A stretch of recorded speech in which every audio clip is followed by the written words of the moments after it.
Thanks for introducing me, and thanks for having me here in Moscow. Yeah, as it's a little late in the evening, I would do some little exercise for all of us here. Before I begin with my talk, I would be interested, who of you is a native speaker who speaks Russian as its first language? So could you get up, everybody who is native speaker? Come on, get up. Like,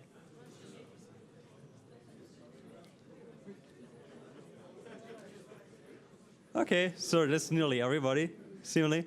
Like, at least everybody who's still excited enough to get up. Okay, so sadly I can't switch over now to Russian because I don't speak the language, so I will stick to English. My topic this evening will be challenges building a Swift framework, and I will speak about the challenges we faced, the experience we got from it, and the lessons learned from it. So I hope I can give you a little take-home message from it, how to build open source or third-party software on mobile, and what we can do right about it. The topic is especially interesting for me as well because I'm working on CocoaPods, a dependency manager, and even those who are developers on the Android platform should know us since this year because we had some plug by Google on the Google I/O event, so you might know what it is, what it means.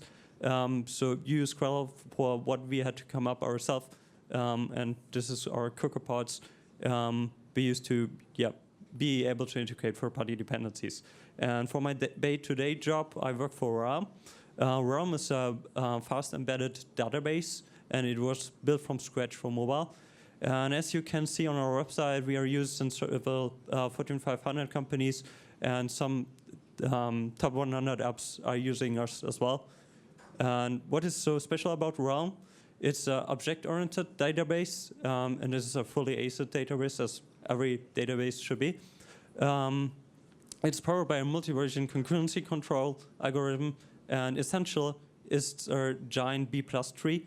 It has a well-defined reading model through this algorithm, and it has a concept of native links. So to one or to many relationships in your database with Realm are first-class citizen. It's not some concept which is not known. They're just not tables which are disconnected from each other. So you don't need expensive join operations, and you don't have like a object relational mismatch and need to come up with foreign keys and introduce them to your model. You can have it really closely and object-oriented, and don't need to think that much about it and in a different way about your model. And what is especially important for this talk as well is that we are cross-platform. So we are on iOS and Android.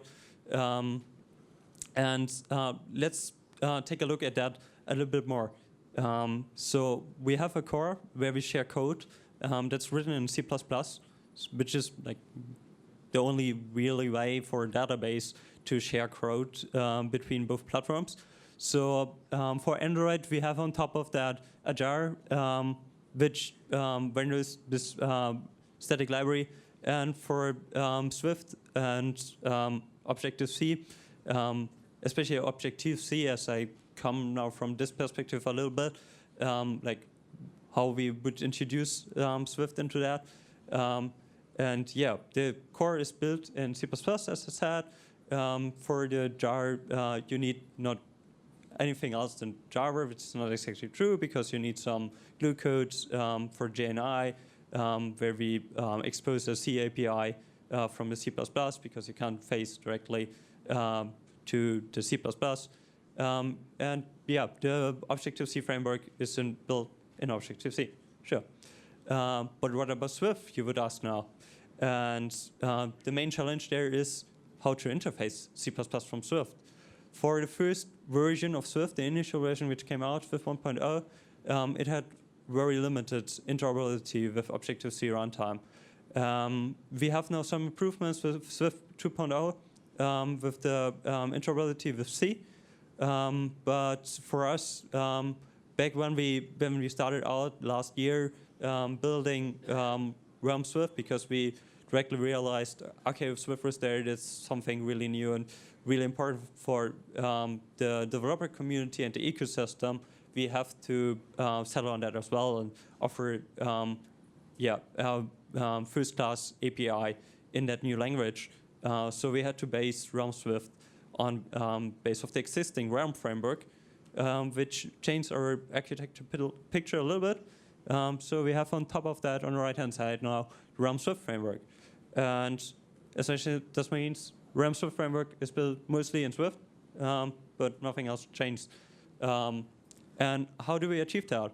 And how is that practical for us? Because when you want to build something on top of something else from a library, there might be, and so it is for us, some private symbols you want to use yourself for building your wrapper on top of that. What Realm Swift is here, like just a thin wrapper around our existing API. And we didn't want to expose all the details we had in Realm framework to interoperate it in that and re-expose things to Realm Swift, where we are able to use that existing concepts which are like private APIs, but they are not really anything helpful for users, end users of our product. So we had to come up with a way how we could make that happen. And the only way we could come up with was having a custom Clang model map for our Realm framework. And the first part, like the umbrella header here and their generic export statements, that's just like any other model map. But the interesting part is the explicit private model. And this means that there is a specific part of the API which is just available if you import realm.private. And if you don't do that, you don't get this thing. And those are headers which are also fixed with _private. So it's perfectly clear from them that you shouldn't use them, and because they're also declared in other places as private, you can't use them. But we can still use just the public portion for Swift, and it is not transitively made available to the end user. But still, it's not completely a dedicated model. It's just a virtual submodule just present for the front end of the compiler. But that's as far as we got. Next step for us was finding a viable way to distribute a framework which renders another first.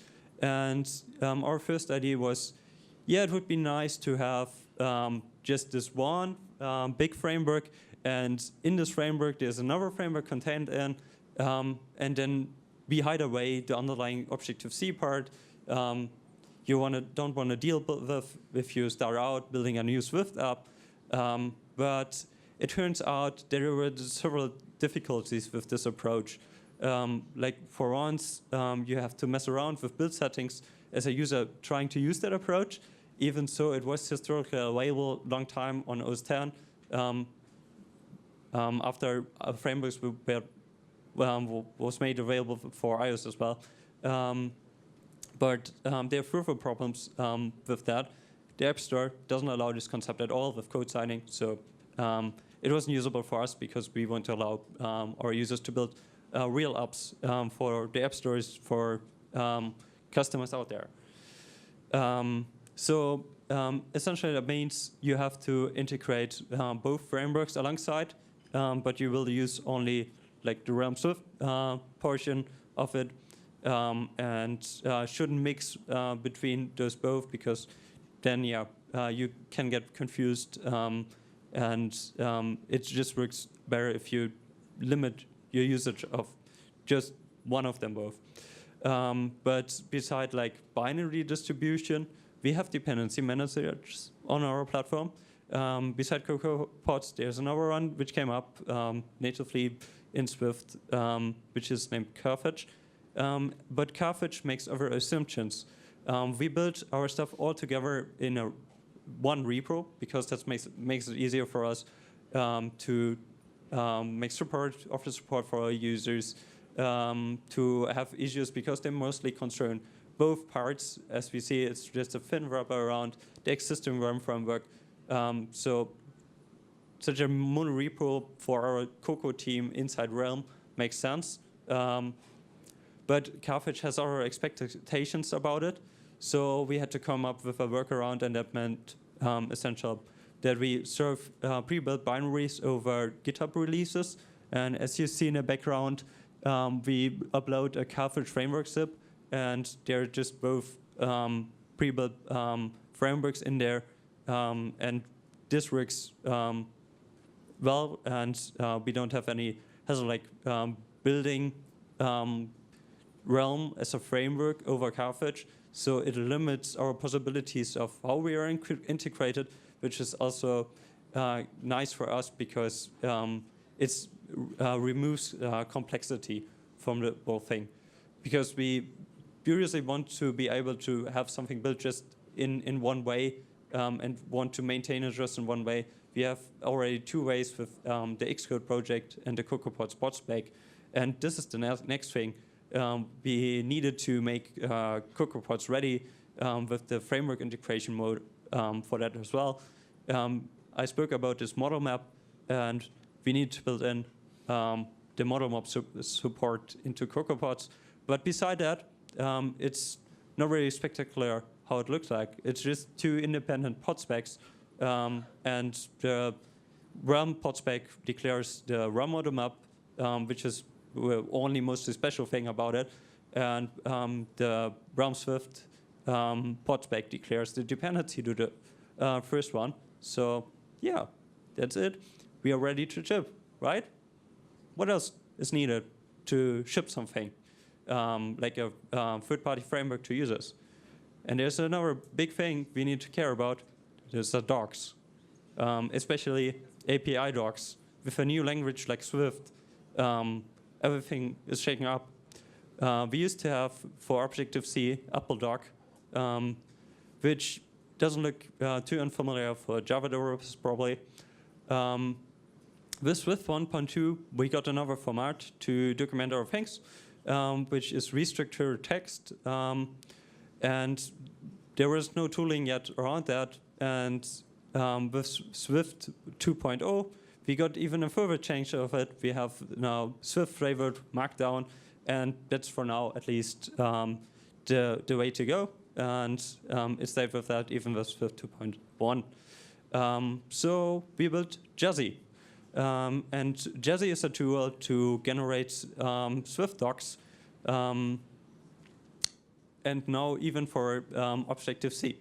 So it takes your source code and grabs out your comments by using the parser, at least partial, and generating nice HTML documentation out of it. So you can have your code into your documentation alongside, which makes it easier to maintain it if anything changes around. Like if you're introducing parameters, remove existing ones, anything like that, you have all together in one place. So Jazzy, in special, gets the AST via SourceKitten. SourceKitten is a tool built on top of SourceKit servers. If you have been around Swift for the beginnings, SourceKit service might sound familiar for you, but also you might be a little bit anguished.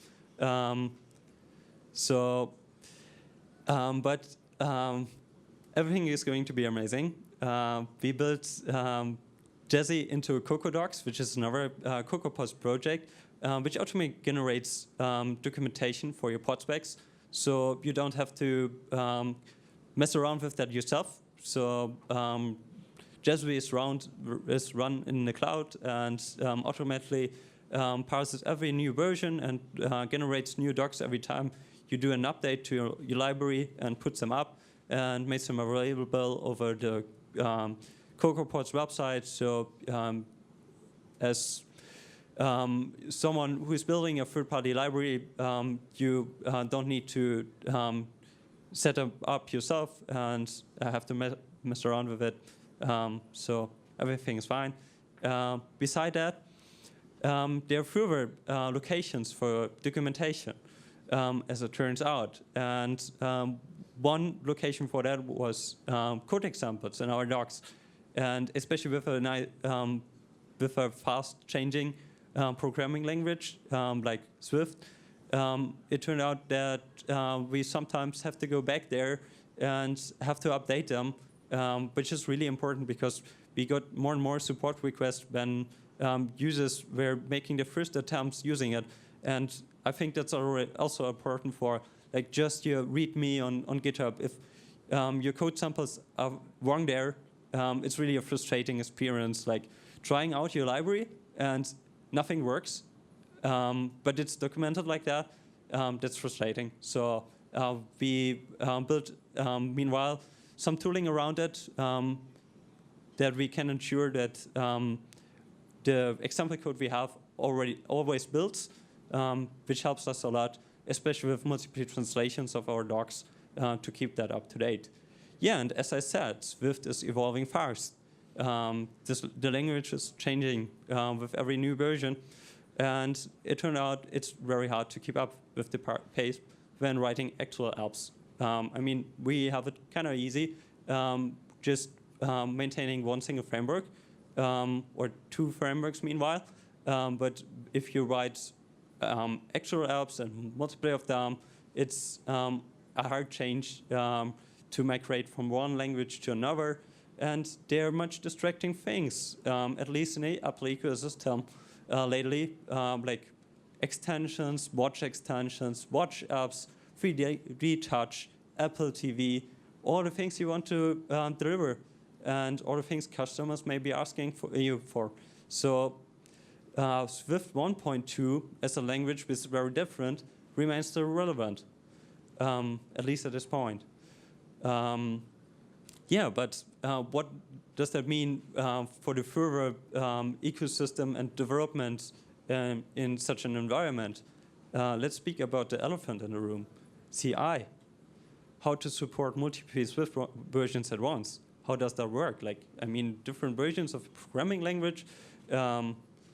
What a lot of developers came up with is a multiple branch model, with having master for the current version, which runs on Apple's Xcode App Store version, while there is some other maintained branch, mostly after the naming scheme shown here, Swift 1.2, Swift 2.0. But it has some disadvantages, which let us decide that we can't go with that. First, it's a bit of a hassle to run CI on that with like special conditions. Mostly you make just have master as a special branch for CI for releases, and having different branches for releases is much more hassle. Also we don't want to have to reintegrate new features on different branches and have merge conflicts by trying to automate things like that. So we decided to have everything together into master. And that opened up some new problems. We had to mess around with Xcode then. We decided for having multiple directories in our repository with a suffix for the Swift version, where we have the according Swift files in them and maintain those multiple versions in one stage of the repository in master. And we have this topmost entry here, which just points according to the branch where you're on to allow with the surrounding tooling like pod specs and stuff like that to use the right version and select the version with the branch you integrate. And for that, we need to put the Realm Swift directory into Xcode as a root Swift directory. And it turns out that Xcode doesn't handle symlinks that well. If you want to use the built-in Git functionalities, it doesn't work that nice because it doesn't find anything. It makes expectations about paths and doesn't figure out the correct path. And if you drag and drop in files, it doesn't work directly and resolves the symlinks. We had to determine user Swift version at runtime when you're building the projects. It's not really nice, but it worked for us and helped us with some of the problems. But CI doesn't need to stop at tests. As we have seen, we use that not only for our source code, but also our tests. We still wanted to be able to run our tests on that, and having also our tests in sync, and also on different Swift versions. We need to test all integration scenarios as well, which means for us, pre-built binaries, Carthage, CocoaPods. For CocoaPods, it's relatively easy to do that. There's a command portlib lint you can execute, and beside that, there's further reading about that, and I won't dig further into that topic. But there are other topics which are interesting for CI as well, as style guides. And with a new language, the first question or the first problem is to establish new conventions. And for us, we basically took over the conventions proposed by GitHub. They have a style guide on GitHub in a repo, and we took that over for us and wanted to make sure that we conform to these conventions laid out there, and also like pull requests coming in from other users maintain the style and doesn't mix up things and format code differently. Like, I mean, you know this discussion about tabs and spaces, and it's nice to have some tooling around that as well, because otherwise you need to point it out manually or communicate as a human about it. And it's, I think, easier to understand if a machine is telling you something is wrong with your thing, because a machine is just deciding by some rules, and you can't really take that personally. Like, if the computer program is saying, or the algorithm is saying, I don't conform with my code to the rules, it's not so much about personal opinion, which is has a huge role in conventions and style guides, as you might have seen yourself. So for us, it was also important to be able to enforce conventions, and for that we came up with another project, which is SwiftLint, which basically take again our thoughts from the documentation tooling and use SUSE-Kitten under the hood to get access to the AST and the parsing information to validate whether this code is conformed to the conventions you have defined. You can configure your own rules, and that's something we want to set up in our CI as well. And at this point, I'm through, and I'm happy about your questions, and otherwise, I thank for your attention. Feel free to contact me. I'm on Twitter, and beside that, there's my email. Где проверенные бойцы? So where do we have our best soldiers? There is one. There is one. You're active as before.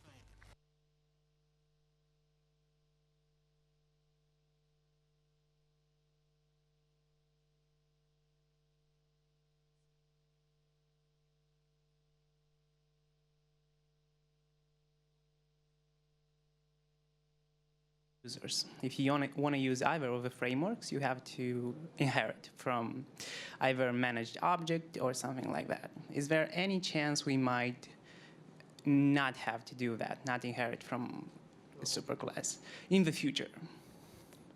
And why do we need to do that? Sorry. I mean, there are theoretically ways around it, but we didn't saw so far there is so much need for that, and can understand why you really should or want to do that because others have taken it that way before us as well. It makes it really easy for us to define your models in your object model without having like separate schema information. So that's the advantages we have out of it for us for now. But what you could theoretically do, and that's already available now, and is having a schema already encoded in your Realm database and accessing it only through dynamic assessor objects, which does not rely on having classes. So you could directly use them and map your data structures to structs, but there are some problems about that as well. So does that answer your question? Okay, perfect. Further question? Все, больше нет вопросов? Есть. Нет, есть. No more questions. Oh, there are some.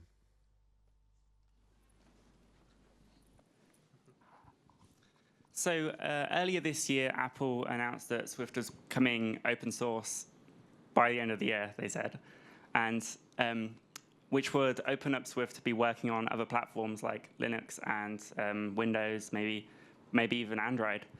Is there any kind of thoughts around building something like Realm, which doesn't depend on Cocoa and Objective-C? So it could become compatible with native Swift. Becoming compatible with native Swift, okay, that's a little difficult question. But there is definitely some dependencies in the code base to Cocoa, to NS objects and key value coding. Also, we support key value observing and some of those nice features. And from our current architecture, as you have seen in this talk, it's far away from being able to use Realm Swift just standalone and just as native on a native Swift stack without having Objective-C at all involved. If you would add still an open source Objective-C alternative implementation of the standard libraries, maybe, but that's still not something we test or see so far really like some common use case. So we have to wait for the future whether it turns out to be something interesting for actual users and developers trying to build stuff on base of that. If that should be the case, we will definitely investigate whether that would make sense and will be possible for us. Thanks. Есть еще вопросы? Are there any more questions? Вопросов больше Our нет. last hero, Marius. Thanks again.